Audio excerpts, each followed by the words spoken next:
Hey, Ryan here with A Plus Garage Doors. I wanted to do a quick little video today about a safety monthly test that everybody should be performing. I personally do it twice a year. I don't do it every month, but it's something that I recommend. The first is a door balance test.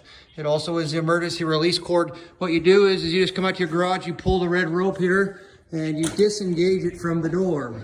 You then go up to the bottom of the door. You bring the door down.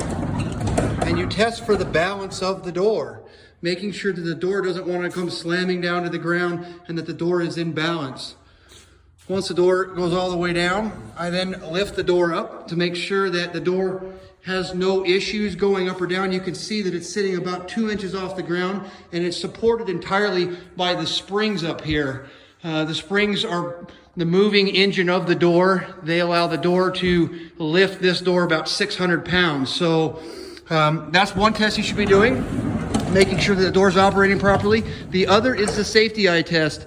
That is to make sure that the door is reversing if something gets in the way. So, sorry, I'm all over the place here. If I close the door and then I obstruct the eye sensor down here with my foot, the door should return in the up position. So usually the light bulbs will flash up there. So that's just a little video we've done today. You guys have a good day. If there's anything I can do for you, let me know. Thanks.